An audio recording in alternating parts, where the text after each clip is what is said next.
मित्रों, कुछ दिन बाद भारत की आज़ादी के 75 वर्ष पूरे होने वाले। पूरे देश में इस बार का स्वतंत्रता दिवस बेहद खास है क्योंकि इस बार अमृत महोत्सव का आयोजन किया जा रहा है। एक तरफ भारत में हर्षोल्लास व जोश नजर आ रहा है तो दूसरी तरफ पाकिस्तान घबराया हुआ है और वहाँ की अर्थव्यवस्था वहाँ के लोकतंत्र की तरह ही गिरती जा रही है। दरअसल पाकिस्तान के गले की फांस बना हुआ है एक हिंदू मंदिर जो एक शक्तिपीठ भी है। कहा जा रहा है कि इस शक्तिपीठ ने पाकिस्तान को बर्बाद करके रख दिया है।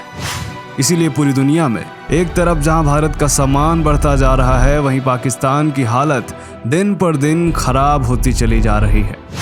आलम यह है कि पाकिस्तान अपने ही बनाए चक्रव्यूह में फंस चुका है। इसके अलावा दो बयान और सामने आए हैं जिसके बाद पाकिस्तान सहम सा गया है। पाकिस्तान की नींद उड़ गई है। आखिर कौन सा है वह शक्तिपीठ जिसने पाकिस्तान को बर्बाद करके रख दिया है? आखिर पाकिस्तान क्यों इतना डरा हुआ है? कौन से हैं वह दो बयान जिन्होंने पाकिस्तान को बेचैन कर दिया है? जानेंगे आज के इस वीडियो में। तो यदि आप इस चैनल पर पहली बार आए हैं तो चैनल को सब्सक्राइब करना ना भूलें और कमेंट में जय माता दी अवश्य लिखें। स्वागत है आप सभी का द साइंटिफिक हिंदू पर और मैं हूं आपके साथ आपका दोस्त धीरेन्द्र। मित्रों, 15 अगस्त से ठीक पहले ऐसे दो बयान सामने आए हैं जिन्होंने पाकिस्तान को हिला कर रख दिया है। ये दोनों बयान पीओके को लेकर आए हैं जिन्हें सुनकर पाकिस्तान की सरकार अंदर तक हिल गई है।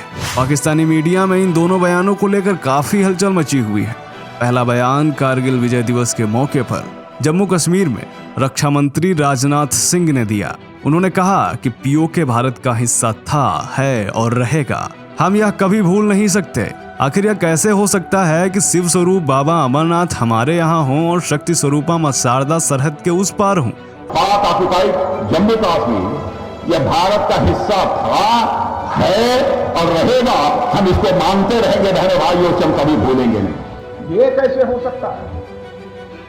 शिव स्वरूपा बाबा अमरनाथ हमारे यहां हों और मां शारदा शक्ति स्वरूपा एलओसी के पार हों। रक्षा मंत्री के द्वारा दिए गए इस बयान ने पाकिस्तानी मीडिया से लेकर सेना तक को हिला दिया। इसी बीच दूसरा बयान आरएसएस के महासचिव दत्तात्रेय होसबोले का आया। उन्होंने कहा कि पीओके के लोग पाकिस्तान से आजादी चाहते हैं। इसके अलावा यह भी आपको बताते चलें कि बलूचिस्तान की बड़ी नेता नैला कादरी ने कहा है कि भारत बलूचिस्तान को आजाद करवाने में हमारी मदद करे। नैला कादरी ने यह भी कहा कि अगर भारत इजाजत दे तो वह वाराणसी में बलूचों की विस्थापित सरकार बनाना चाहती हैं। उन्होंने यह भी कहा कि यदि बलूचिस्तान आजाद हुआ तो वह बलूचिस्तान में प्रधानमंत्री नरेंद्र मोदी की मूर्ति भी लगवाएंगी। हालांकि भारत ने नैला कादरी के इस बयान पर अभी तक कोई प्रतिक्रिया नहीं दी है।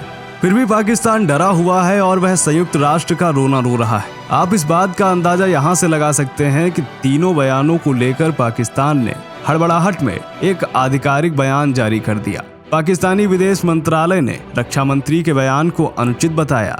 पाकिस्तान यही नहीं रुका, हड़बड़ाहट में उसने यहाँ तक बोल दिया कि यदि किसी विदेशी ताकत ने पाकिस्तान पर हमला किया या युद्ध हुआ तो जीत पाकिस्तान की होगी। पाकिस्तान के लोग इतने डरे हुए हैं कि उन्होंने बोलना शुरू कर दिया कि पीओके पर भारत के बयान को हल्के में लेना भारी भूल होगी। पाकिस्तानी टीवी पर वहां के एक्सपर्ट ने भी बोल दिया कि 15 अगस्त से पहले कुछ बड़ा होने वाला है। मित्रों, पाकिस्तान आखिर इतना क्यों डरा हुआ है? उसका कारण है मां शारदा देवी शक्तिपीठ। जी हाँ मित्रों, रक्षा मंत्री के द्वारा अपने बयान में मां शारदा शक्तिपीठ का नाम लेने से भारत और पाकिस्तान दोनों जगह शारदा देवी शक्तिपीठ की चर्चा जोरों शोरों से चल पड़ी है। जानकारी के अनुसार मां शारदा कश्मीरी हिंदुओं की कुल देवी हैं।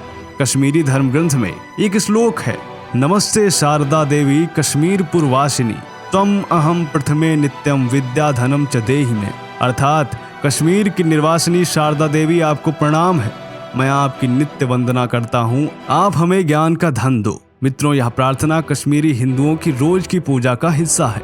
शारदा देवी का यह शक्तिपीठ मधुमती और सरगुन नदी की धाराओं के संगम के पास हरमुख पहाड़ी पर लगभग 6500 फीट की ऊंचाई पर है। शारदा पीठ 18 महाशक्तिपीठों में से एक है जहाँ माता सती का दायां हाथ गिरा था। यह स्थान पीओके के मुजफ्फराबाद से 140 किलोमीटर तथा कश्मीर के कुपवाड़ा से मात्र 30 किलोमीटर की दूरी पर है। भारत और पाकिस्तान के बंटवारे से पहले मां शारदा शक्तिपीठ, मार्तंड सूर्य मंदिर और अमरनाथ गुफा के साथ जम्मू कश्मीर 3 प्रमुख तीर्थ स्थलों में शामिल था।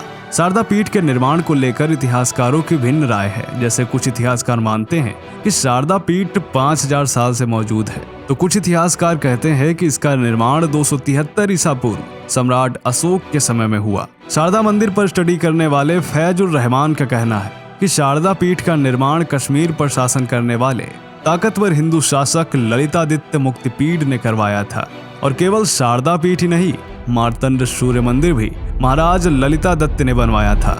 16वीं सदी में अकबर के नवरत्नों में शामिल अबुल फजल ने शारदा पीठ को महान पूजा स्थल बताया था। फजल के अनुसार शुक्ल पक्ष की हर 8वीं तिथि को यह मंदिर हिलने लगता है और सबसे ज्यादा असाधारण प्रभाव पैदा करता है। 6ठी से 12वीं शताब्दी के बीच शारदा पीठ न केवल एक मंदिर था, बल्कि यह शिक्षा का प्रमुख केंद्र भी था। मंदिर परिसर में ही शारदा यूनिवर्सिटी थी, जहां देश विदेश के छात्र पढ़ने आया करते थे। ऐसा माना जाता है कि शारदा यूनिवर्सिटी की वजह से ही उस समय उत्तर भारत में शारदा लिपि का विकास और प्रचार हुआ था। शारदा यूनिवर्सिटी में उस समय लगभग 5000 छात्र पढ़ते थे और वहां दुनिया की सबसे बड़ी लाइब्रेरी थी। उस समय शारदा यूनिवर्सिटी की गिनती नालंदा और तक्षशिला जैसे प्रसिद्ध महाविद्यालयों में होती थी। इतिहासकारों के अनुसार भारत में मुस्लिम शासन के दौरान शारदा पीठ को लगातार नजरअंदाज किया गया। धीरे धीरे यह मंदिर जर्जर होता गया। 1947 के बाद इस मंदिर की देखरेख की जिम्मेदारी पाकिस्तान आर्कियोलॉजिकल डिपार्टमेंट के पास है, लेकिन पाकिस्तानी सरकार ने कभी भी इस मंदिर के लिए कोई काम नहीं किया। यहाँ तक कि यह भी खबरें आती हैं कि वहाँ के स्थानीय लोग, वहाँ की सेना इस मंदिर को नष्ट करने के लगातार प्रयास करते रहते हैं और यही कारण है कि पाकिस्तान की स्थिति लगातार गिरती चली जा रही है। भारत ने कई बार इस मंदिर के जीर्णोद्धार के लिए पाकिस्तान सरकार से मांग की, लेकिन पाकिस्तान सरकार लगातार भारत की मांग को नजरअंदाज करती रही। सिर्फ शारदा मां शक्तिपीठ ही नहीं है जिसको पाकिस्तान लगातार नष्ट करने के प्रयास करता है, बल्कि पाकिस्तान में जितने भी मंदिर उपस्थित हैं उनको लगातार पाकिस्तान नष्ट करने की कोशिश करता रहता है। कई मंदिर तो अब तक नष्ट भी हो चुके हैं और लगातार ऐसी खबरें आती रहती हैं कि वहां के कट्टरपंथियों ने किसी मंदिर को तोड़ दिया या किसी मंदिर में आग लगा दी। इन्हीं सब चीजों का परिणाम है कि आज पाकिस्तान बर्बाद होता जा रहा है और ऐसा ही रहा तो वह दिन भी दूर नहीं जब पाकिस्तान इस दुनिया के नक्शे से मिट जाएगा। तो दोस्तों, आपका इस पर क्या सोचना है कमेंट करके बताएं। मिलते हैं आपसे अगले वीडियो में, तब तक के लिए जय हिंद, जय भारत, वंदे मातरम।